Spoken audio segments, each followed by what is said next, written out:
Okay, Josh Denbo, consumer protection attorney. Today I want to talk about one of the most common mortgage servicing frauds and abuses that we see in our practice, which is that the servicer issues what's known as a trial period plan after a modification application is put in. The servicing then changes and the new servicer says, I don't know what you're talking about. That's a breach of contract. That's a violation of state UDAP, which is unfair deceptive acts and practices, and that's the common language used in every state to describe the different states' state consumer protection. I'm only in New Jersey. In New Jersey, it's called the New Jersey Consumer Fraud Act. Other states have different names, but each state has their own UDAP, unfair deceptive acts and practices. That's a violation of UDAP. It's also, when you set it up properly with a notice of error, a violation of the RESPA, Real Estate Settlement Procedures Act, which is the federal statute that requires mortgage servicers to treat their customers, borrowers fairly and accurately. There are a couple reasons why the new servicers don't honor the existing agreements to modify the loan. One, the guidelines that the old servicer used to create the modification don't match the current servicer's guidelines. And two, the old servicer just didn't tell the new servicer. The good thing from the consumer's perspective, from our client's perspective, is we don't care. It doesn't matter why the plaintiff, the mortgage company refused to honor a modification agreement.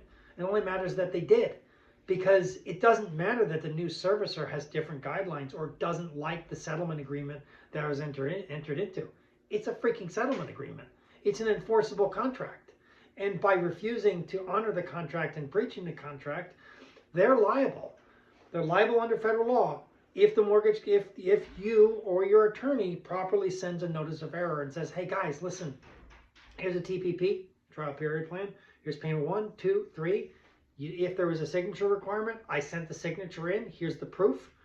What are we doing here? Why are you telling me I'm in foreclosure? Why are you telling me I need to do a new application? That's the trick. I'm sorry, it's a new servicer, it's a new situation. The other one doesn't count. You have to submit a new application. That, in legal terms, is known as bullshit. That is not allowed. That's a violation of your rights. Now, bankruptcy is an important tool. Okay, in some states that are non-judicial, where it's just going to the clerk's office and changing the name on the deed, you gotta go to bankruptcy. But whether you pursue your rights in bankruptcy, whether you file bankruptcy or not, you need to pursue your rights, and your attorney needs to pursue your rights.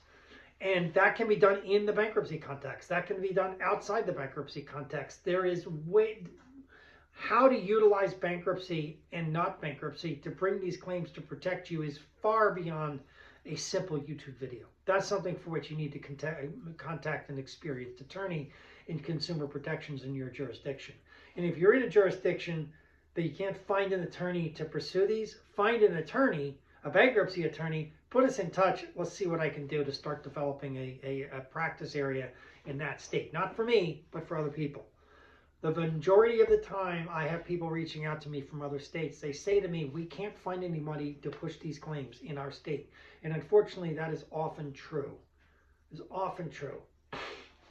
I am actively looking to partner, not partner as in financial partner, partner as in educate and create the bar in other states to pursue these claims. I have all the work. I have the RESPA notices. I have the pleadings. I have the briefings. I have everything. I'm not going to give it to you. Please don't ask for it. This is attorney to attorney only. But I am very eager to connect with bankruptcy attorneys in states outside New Jersey who don't do this practice area, because I speak nationally on this. I did it at a recent bankruptcy conference in Dallas. I speak statewide. I've done continuing legal education programs. And one of the biggest pushes of my practice right now is to educate and lead and create this area of the law, which is unpursued in most states, make it a 50-state project. Okay, so if you are facing this situation and you are out of state, do not reach out to me, please. Go to your state, find a bankruptcy attorney, connect that attorney with me. That's how I can help you. I cannot help you directly if you're outside New Jersey. If you're in New Jersey, let's go. Let's go. Throw down. I'm ready to fight. Okay? See ya.